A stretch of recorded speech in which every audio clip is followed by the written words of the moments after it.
উজনিৰ 4 জিলাত মহাপ্ৰলয় ভাগে ভাগে বানাক্ৰান্তক সহায়ত ব্যস্ত মন্ত্ৰী পৰিষদ বিভাগীয় বিষয়া কৰ্মচাৰী লৈ তৎপৰ মন্ত্ৰী কোন মন্ত্ৰীৰ কি দায়িত্ব পালন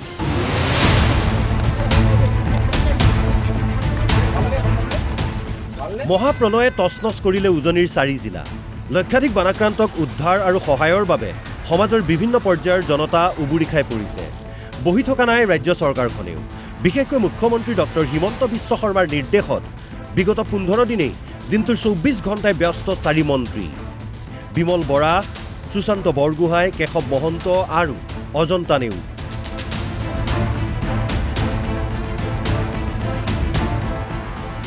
একেদৰে বানাক্ৰান্ত সহায়ৰ বাবে দিন ৰাতি একাকাৰ কৰিছে সমষ্টি কেইটাৰ স্থানীয় বিধায়কসকলেও ইতিমধ্যে 4 জিলাৰ বানাক্ৰান্ত সাহায্য হিচাপে মুখ্যমন্ত্ৰীয়ে ঘোষণা কৰিছে বিশেষ পেকেজ পৰিয়ালে প্ৰতি 15,000 টকা আৱৰ্জনা আঁতৰাবলৈ আবণ্টন দিয়া হৈছে 5,95 লাখ টকা 8,182 টন চাউল 865 টন দাইল 3,34,000 লিটাৰ মিঠাতেল সমান্তৰালভাৱে নিজ নিজ বিভাগৰ জৰিয়তে সাহায্য অভিযানত নামি পৰিছে মন্ত্ৰীসকল সাহায্য বিতৰণত নামিছে 2 মন্ত্ৰী কেশৱ মহন্ত আৰু বিমল বৰা কোনো অসুবিধা নাই এতিয়া 100% ঠাইলে আমাৰ গাড়ী যায় ৰিলিফ যায় আমি ৰাজ্যক পোনপটীয়াভাৱে সংযোগ কৰিব পৰা অৱস্থালৈ আহিল কৰবাত গাঁৱত সোমোৱা 2-4টা বাইলেনৰ কাম বাকী আছে সেইখিনি কামত দুদিনৰ ভিতৰত কৰি আদায় কৰিব উদ্ধাৰ গোটেই অভিযানটোত আমি প্ৰায় 121খন নাৱৰ জৰিয়তে আমি উদ্ধাৰ কাৰ্যত আমি লিপ্ত হৈছিলোঁ একেদৰে বানাক্ৰান্তৰ পুনৰ সংস্থাপনৰ বাবে দায়িত্ব লৈ নামিছে 2 মন্ত্ৰী অজন্তা নেওগ আৰু সুশান্ত বৰগোহাঁই বাৰিষাৰ ভৰপক সময়ত 4 জিলাৰ খেতিপথাৰ ইতিমধ্যে শেষ তথাপি অৱশিষ্ট খেতিডৰা কৰাত যাতে খেতিয়কে সুবিধা পায় তাৰ বাবে কঠীয়া সিঁচিছে পীযুষ হাজৰিকা আৰু নীলিমা দেৱীয়ে যিসকল কৃষকক আমি বিশেষকৈ সহায় কৰিবৰ কাৰণে ইয়াত কঠীয়া সিঁচা এটা অনুষ্ঠান আৰম্ভ কৰা হৈছিল আৰু ইয়াত যিখিনি কঠীয়া উৎপাদন হ'ব সেইখিনি উজনিৰ সেই বানাক্ৰান্ত অঞ্চলৰ কৃষকসকলক মানে যোগান ধৰা হ'ব আমি আহি ধানৰ বীজ আমি ৰোপণ কৰোঁ ধানৰ বীজ ছটিয়ালোঁ ইয়াৰ পৰা যথেষ্ট মানুহৰ খেতিপথাৰলৈকে কঠীয়া আমি পঠাব পাৰিম এইটো আৰম্ভণিয়ে কৰিছোঁ ইপিনে বানে উটুৱাই লৈ গ'ল ছাত্ৰ ছাত্ৰীৰ কিতাপ বহি কিন্তু এইসকল ছাত্ৰ ছাত্ৰীক সহায় কৰিবলৈ শিক্ষামন্ত্ৰী ৰণোজ পেগুৱে পঠিয়ালে 8 কোটিৰ কিতাপ এখন জিলাৰ কাৰণে আদি আমাৰ কেন্দ্ৰীয় যি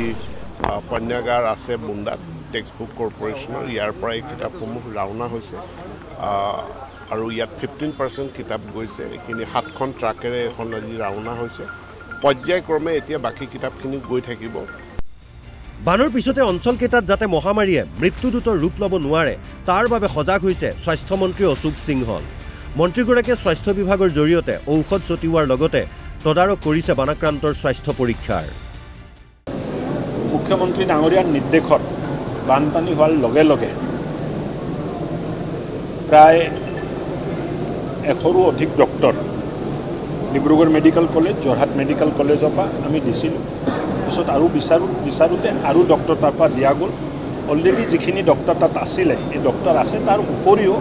প্ৰায় 150জন ডক্টৰ তাতে বানাক্ৰান্ত অঞ্চলত কাম কৰি আছে প্ৰত্যেকটো কেম্পত প্ৰত্যেকটো গাঁৱত য'ত সুবিধা আছিল তাত আমাৰ ডক্টৰে যায় চেকআপো কৰিছে ঔষধো দিছে ক'ৰবাত যদি ৰোগী তেনেকুৱা পাইছে তেখেতসকলক যোৰহাট বা ডিব্ৰুগড়ত ৰেফাৰো কৰা হৈছে অহাকালিৰ পৰা সমষ্টিয়ে মেগা হেল্থ কেম্প হ'ব সব ধৰণৰ ঔষধ সব ধৰণৰ ডক্টৰ তাত থাকিব একে সময়তে বানাক্ৰান্ত অঞ্চলত দেখা দিছে খোৱাপানীৰ সমস্যাই সাধাৰণ জনতাই বিশুদ্ধ খোৱাপানী যোগান ধৰাৰ সমান্তৰালভাৱে তৎপৰ হৈছে জনস্বাস্থ্য কাৰিকৰী মন্ত্ৰী কৃষ্ণেন্দু পাল মন্ত্ৰীগৰাকীৰ নিৰ্দেশত বিভাগীয়